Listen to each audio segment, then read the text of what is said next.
తక్కువ సమయంలో ఎక్కువ ఇన్ఫర్మేషన్ తెలుసుకోవడమే స్మార్ట్ పీపుల్ చేసే పని. న్యూస్ పేపర్ లాంటి క్లారిటీ, న్యూస్ ఛానల్స్ కంటే క్వాలిటీ. ఏంటి ఇంకేంటి? 4 Sides TV app download it.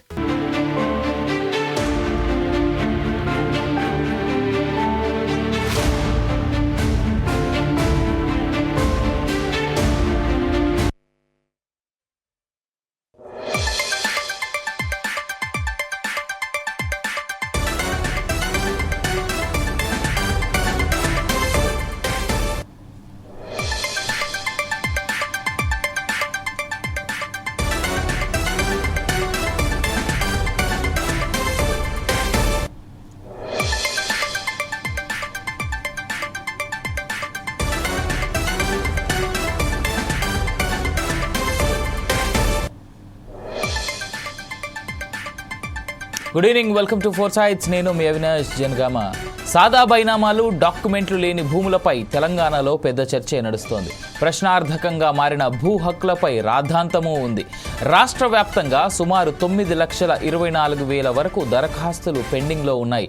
Revanth సర్కార్ కొత్తగా తీసుకున్న భూ భారతితో వీటికి పరిష్కారం లభిస్తోందా? విధి విధానాలు ఎలా ఉండబోతున్నాయనేది హక్కుదారుల్లో నెలకొన్న పెద్ద టెన్షన్.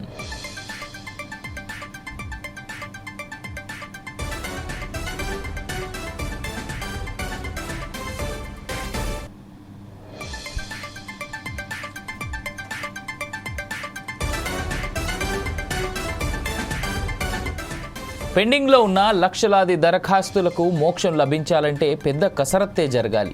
యంత్రాంగం గట్టిగా ప్రయత్నించాలి. ధరణి రాకముందే ఈ దరఖాస్తులకు మోక్షం లభించి ఉంటే సమస్య ఇప్పుడింత జటిలంగా మారేది కాదు. ఇందుకు గత బీఆర్ఎస్ ప్రభుత్వం తీరే కారణమనే విమర్శలు కూడా ఉన్నాయి. ROR 2020లో వాటిని పరిష్కరించేందుకు అవకాశం ఇవ్వలేదు. నిబంధనలను మార్చేశారు.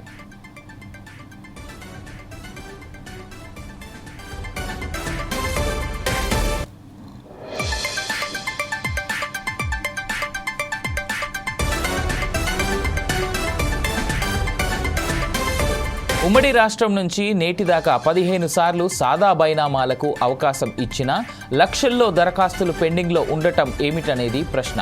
ప్రజల్లో అవగాహన లేకపోవడమా, లేదా స్టాంప్ డ్యూటీ ఎగవేత కోసం అనుసరించిన మార్గమా అన్నది పెద్ద ప్రశ్న. సేల్ డీడ్, స్టాంప్ డ్యూటీలపై ప్రజల్లో అవగాహన పెరగాలి. భూభారతి ROR 2024 రూపకర్త సునీల్ అభిప్రాయం దీన్ని మరింత బలపరుస్తోంది.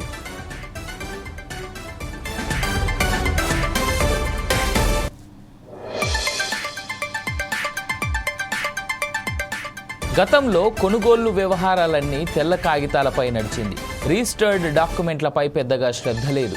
మార్పుల రిజిస్టర్ ద్వారా గ్రామ లెక్కల్లో నమోదు చేసి జమాబందీలో ఎంక్వైరీ చేసి ROR రికార్డులను ఎక్కించేవారు. సంయుక్త రాష్ట్రంలో సాదా బైనామాల క్రమబద్ధీకరణ గడువును తరచూ పొడిగిస్తూ వచ్చింది నాటి సర్కార్. తెలంగాణ ప్రత్యేక రాష్ట్రం ఏర్పడటంతో 2016లో సాదా బైనామాలకు మరోసారి అవకాశం ఇచ్చింది కేసీఆర్ ప్రభుత్వం. 2 సార్లు ఇచ్చిన కటాఫ్ డేట్లను పొడిగించింది. దీంతో 12 లక్షల దరఖాస్తులు వెల్లువలా వచ్చి పడ్డాయి. వీటిలో 6 లక్షల వరకు రెగ్యులరైజ్ చేశారు.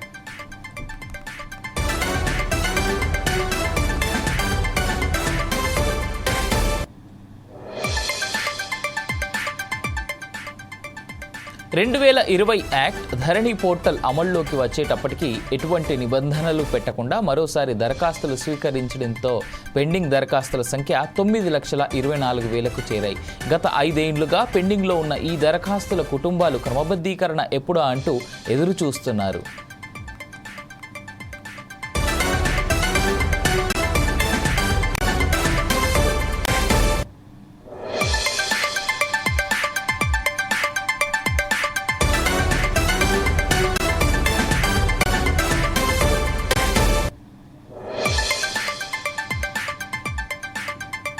ఇప్పుడు కాంగ్రెస్ ప్రభుత్వం కొత్తగా తీసుకురాబోతున్న భూభారతి చట్టం వీటన్నింటికీ పరిష్కారం చూపుతుందా లేదా అనేది చూడాలి. ఈ భూభారతి చట్టంలో తహసీల్దార్ నుంచి ఆర్డీఓలకు అధికారులను బదలాయించారు. పొరపాట్లు ఏమైనా ఉంటే కలెక్టర్కి అపీల్ చేసుకునే వెసులుబాటు కూడా ఉంది. ఇక్కడ అన్యాయం జరిగిందనుకుంటే ట్రిబ్యునల్కి వెళ్లే ఛాన్స్ ప్రభుత్వం కల్పించింది.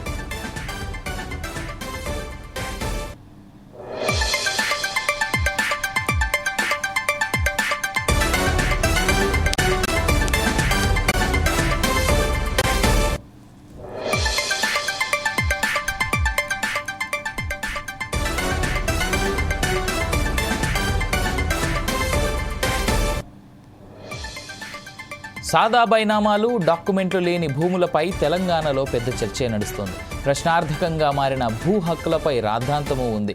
రాష్ట్ర వ్యాప్తంగా సుమారు 9,24,000 వరకు దరఖాస్తులు పెండింగ్లో ఉన్నాయి. రేవంత్ సర్కార్ కొత్తగా తీసుకొస్తున్న భూభారతితో వీటికి పరిష్కారం లభిస్తోందా? విధి విధానాలు ఎలా ఉండబోతున్నాయనేది హక్కుదారుల్లో నెలకొన్న పెద్ద టెన్షన్.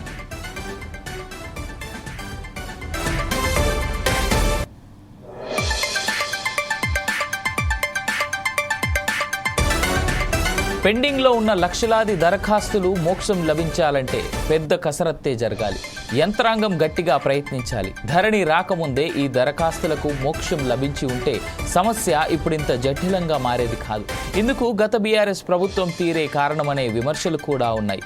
ROR 2020లో వాటిని పరిష్కరించేందుకు అవకాశం ఇవ్వలేదు. నిబంధనలను మార్చేశారు.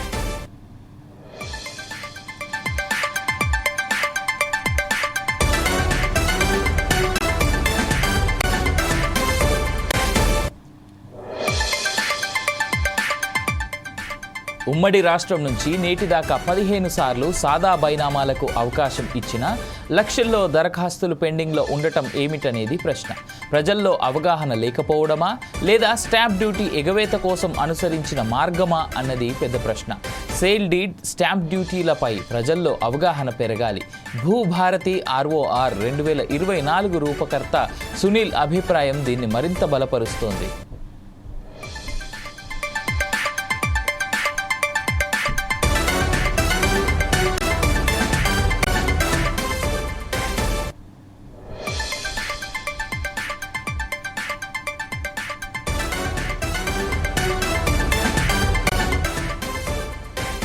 గతంలో కొనుగోళ్ల వ్యవహారాలన్నీ తెల్ల కాగితాలపై నడిచింది. రిజిస్టర్డ్ డాక్యుమెంట్లు పెద్దగా శ్రద్ధ లేదు. మార్పుల రిజిస్టర్ ద్వారా గ్రామ లెక్కల్లో నమోదు చేసి జమాబందీలో ఎంక్వైరీ చేసి ROR రికార్డులను ఎక్కించేవారు. సంయుక్త రాష్ట్రంలో సాదా బైనామాల క్రమబద్ధీకరణ గడువును తరచూ పొడిగిస్తూ వచ్చింది నాటి సర్కార్. తెలంగాణ ప్రత్యేక రాష్ట్రం ఏర్పడటంతో 2016లో సాదా బైనామాలకు మరోసారి అవకాశం ఇచ్చింది కేసీఆర్ ప్రభుత్వం. 2 సార్లు ఇచ్చిన కటాఫ్ డేట్లను పొడిగించింది. దీంతో 12 లక్షల దరఖాస్తులు వెలువలా వచ్చి పడ్డాయి. వీటిలో 6 లక్షల వరకు రెగ్యులరైజ్ చేశారు.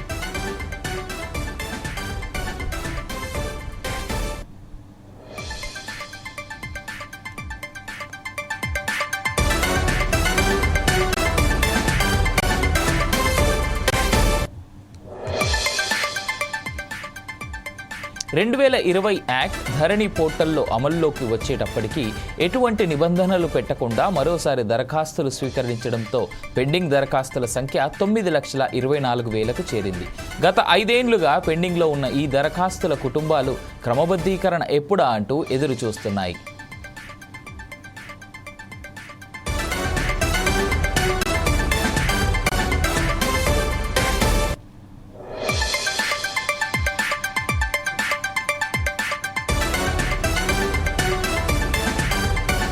ఇప్పుడు కాంగ్రెస్ ప్రభుత్వం కొత్తగా తీసుకురాబోతున్న భూభారతి చట్టం వీటన్నింటికీ పరిష్కారం చూపుతుందా లేదా అనేది చూడాలి.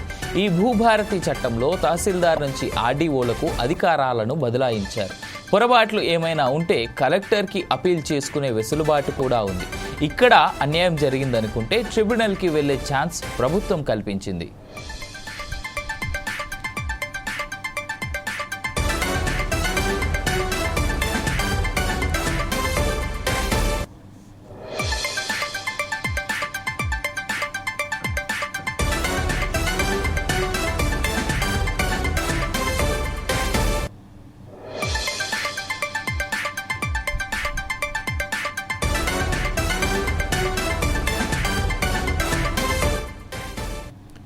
ఏది ఏమైనా స్టాంప్ డ్యూటీ ప్రాధాన్యతను వివరించేలా ప్రజల్లో అవగాహన కల్పించాలి. రిజిస్ట్రేషన్ ఛార్జీలు భారం కాకుండా గ్రామ స్థాయిలో జరిగేలా చూడాలి.